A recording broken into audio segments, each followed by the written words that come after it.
Hello everybody, welcome back. Last we left off, we were on our way to the bridge of this, well, ship, I guess, that's kind of abandoned, and we're trying to help the crew. We're trying to be nice, really. The giant planet out in the distance was a farmland, or was mostly farmland, and the stupid Lord What's-His evil nut came through and destroyed it, and that's never a good thing, especially when there's a lot of innocent people. So, we decided we want to come help out. We're going to come to the ship. We're going to see what kind of support we can provide, but there appears to be a ton of Imperials on the deck. So, of course, we have to clear them out, kill them all, and move on. And probably make some pretty tough decisions. I mean, we're nearing the end of Chapter 1 here. If you think about it, this won't be the end of Chapter 1, this video.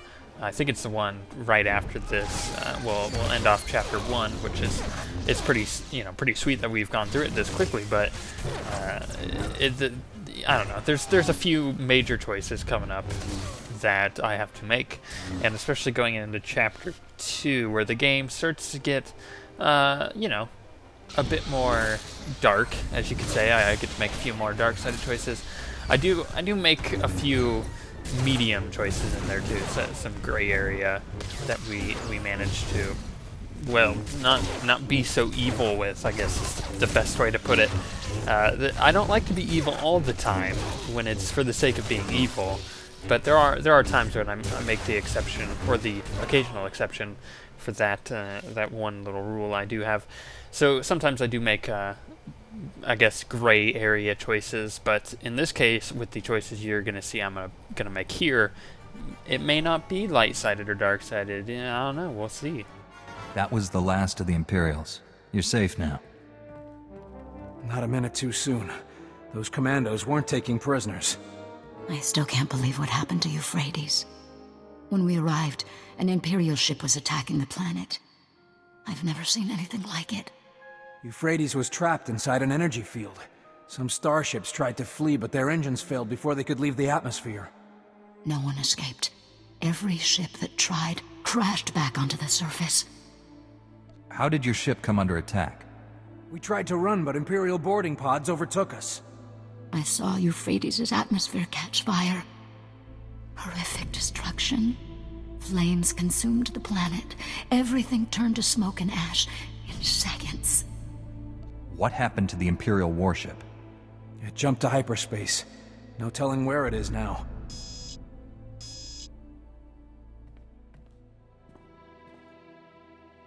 Captain, look at this. Our sensors detect faint life readings on the planet's surface. Possible survivors. Anyone left on that planet is as good as dead. If we go down there, we can provide food, water, shelter, and medicine. It's our duty.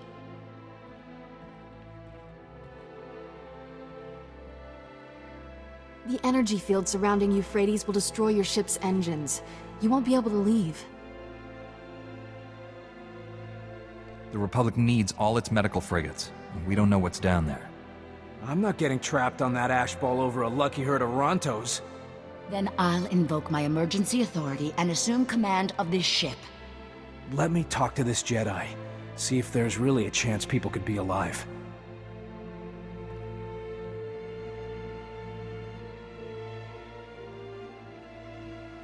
It's not that I don't want to help, but I have a family to think about.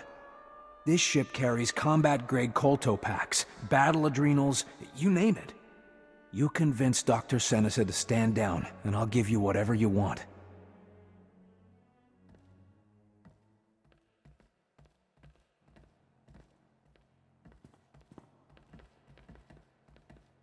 Well, what's it gonna be?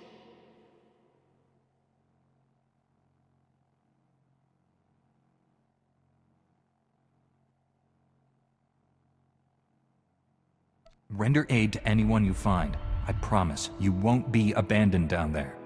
This is insane. I'm taking an escape pod off this lunatic asylum. My crew can do this without him. Thank you for doing what's right. I'm transmitting our sensor logs of the attack to your ship. Please give them to the Republic High Command. You better go. People on Euphrates need us. Yeah, so that was That was an interesting decision I had to make there. It was actually probably one of the hardest decisions I've had to make in the story thus far. I mean, if you think about it, I usually don't take a light-sided option. I try to avoid them at all because I'm playing the character as dark-sided, and that's just the way I want to play the character. But in that situation, I don't think my Jedi would have left those innocent people on the planet to die. I think he would have sent help, and I don't know. He came here to help anyway, so he may as well help in whatever way he can. And if you look at it from the other angle, the guy may have offered me all these, cool stuff like combat adrenals and whatnot, but my Jedi knows he's powerful enough not to need that kind of stuff, so he turned him down. It's really, in that kind of situation, it's a no-win situation. You just got to take what you feel is right. I rescued the Daybreaker, General. I have sensor logs of Angrel's attack. However, the crew landed on Euphrates to help possible survivors. They're trapped. We'll get them back somehow, but Angrel is our first priority. Transmitting sensor logs now. My initial analysis indicates the Desolator has a similar flaw to the planet prison. The weapon's excessive power requirements demand a lengthy charging period before it can fire. Small consolation. Angrel's next attack will undoubtedly be more direct. You think he'll attack Coruscant again? Anything's possible. How do we defend against such careless hatred? I'll contact the Galactic Senate and put every Republic world on... Wait! We're getting another emergency alert from Tython. Relaying it now. Under attack by Darth Angrel. Launching defense fighters. Angrel's battlecruiser deploying energy weapon. Our ship can't escape Tython's atmosphere. We're trapped. That explains why Angrel left Euphrates so quickly. He's already chosen his next target. Send everything you've got to Tython. Now, General! The Republic fleet's in hyperspace. By the time it's redirected to Tython, it'll be too late. The Desolator needs time to work. The Jedi may be trapped on Tython, but you're not. You could board Angrel's battlecruiser, disable the weapon before it fires. There are other Jedi not on Tython. Send them to help me. I'll gather all the reinforcements I can find, but it'll take time. I'll use the sensor logs to find the Desolator's weak point. Contact us when you're aboard Angrel's warship. May the Force be with you. Holy cows. Okay, so they're attacking Tython. That's not good. We need to go help Tython, so that's exactly what we're going to do.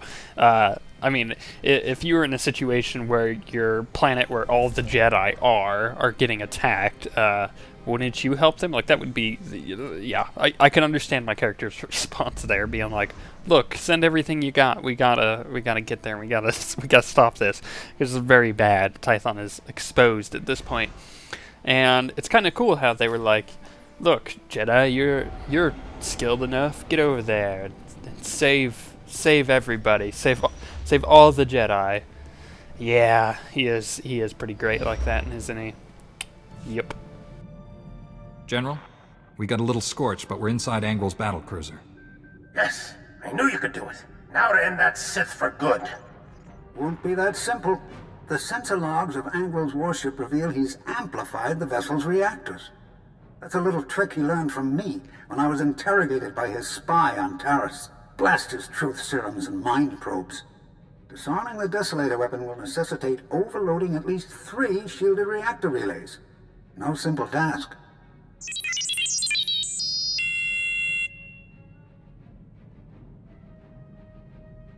General, Doctor, my team's moving out.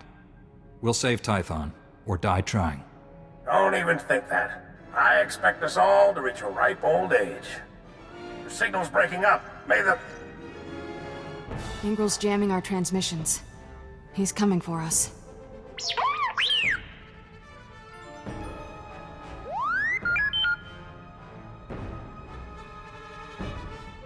Thanks for the vote of confidence, T7. Be careful out there.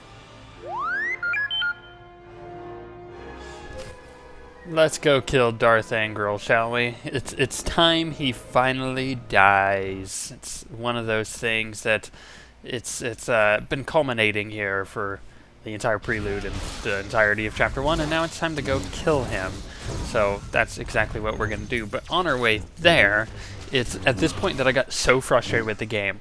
I literally stopped halfway through. You won't notice the cut because I was brilliant with the way I did it, but I had to take a break. I literally had to take a break. I couldn't go on any further because I was so frustrated that I would kill one group and then have to heal all the way back up. Like I've been talking about this a few episodes ago of how I felt like having a healer kind of, I don't know, it just makes it a little easier. And the fact that I'm not necessarily under-leveled here and I'm having issues killing these guys, it's really frustrating to me. So right after Chapter 1, I ended up switching my spec for a little bit, so that way I could keep myself alive a bit easier. If you don't know, the far left tree of the 3 trees there are for the Jedi Knight, the damage over time, so the dots, provide... when they crit, they provide a percentage of your health restored, so that basically you can kind of heal yourself, or at least you can keep yourself kind of healed as you go through, which actually helps out quite a bit, right? So the middle tree is way more bursty. That's what I'm using now. In fact, we're going to go over some of the abilities here, and that way we can actually kind of determine how I'm fighting and what things are going on with this fighting style and why I'm taking so much damage as opposed to the other one, because I've gotten quite a few abilities since last we've gone over this kind of stuff. The first ability that I actually don't use as much, I probably should, is the, I think it's 9 there. Yes, it's 9. Is the one that looks like a kick to the face or something like that. That's usable as a interrupt. I don't think I remember declaring that was an interrupt, so I'm able to interrupt with that. So that's one of the things. It's I don't know. It's pretty nice to do, especially because once I go into the far left tree, I'm able to make my interrupt the fastest in the game on the cooldown. So that's always nice. As you see there, interrupt is a little barrage ability, and then there's that. That is the second from the end on the top row. It's basically force choke, except it's something more pleasant because you're a Jedi. You're not force choking them, which it's disappointing. But oh well, you know, what can you do? So there's that. Then right underneath that ability, the one that's actually on cooldown there with whatever 30 whatever seconds left, 34 seconds, it's actually a pretty important ability. It's a speed increase that I use the 30 stacks of my focus for. So when I think it's called focus. I don't remember the names of all these abilities at this point. There's so much. But basically it just gives me a small speed increase. So if I wanted to kind of sprint forward pretty quickly, I could use that, and it would actually give it to the entire group. So that's good to keep in mind. Then the one just to the left of that, that's like a little person glowing, reduces the accuracy of guys, so I can make it so they can't hit me as easily, which is kind of a defensive ability. I actually don't use that as much as I should, so that's something I got to keep in mind when I'm taking larger enemies down. In fact, I do remember it pretty far in, I think into Chapter 2. I use it quite a bit, but I am not using it right now. There's a few other little abilities there that I don't really use, but there is a little cutscene here that I didn't feel the need to make it so you guys could just watch it entirely, because it's just a little ambush. So we're going to continue to go into combat here as I talk a little bit more about what I'm able to do. So another thing is I can instant cast, or I can make sure that my 6 ability always crits. That's with a little buff that I end up getting. So this spec can be quite bursty, as I said. You could take down things fairly quickly, especially if you set up your rotation properly with certain abilities. But all in all, it's really fun to play, but it's not keeping me alive, and that's what's frustrating. Maybe when I get a healer, I could switch back to this spec, and then that would make it so that way I'm not dying as quickly. But maybe I could do a bit more damage with that. Although I am really familiar with the far left tree, which for the Sith Warrior, I don't remember the name. It's called Annihilation. It's basically just dot based. So you have these dots. You have an ability for the Sith Warrior specifically called Annihilate that resets the cooldown on what my number 4 ability is there, and I'm able to, or technically has a chance to reset the cooldown, and I'm able to put that back on the target, reapply the dot. So it's more dot based, but it, your dots are able to heal you, and that is much nicer. Plus you get a way quicker cooldown on your interrupt, which is also quite nice for defeating harder enemies. So it's one of those things. I'll get my healer sometime pretty soon, but until then, I'm just going to keep ranting about how much I hate this spec, really.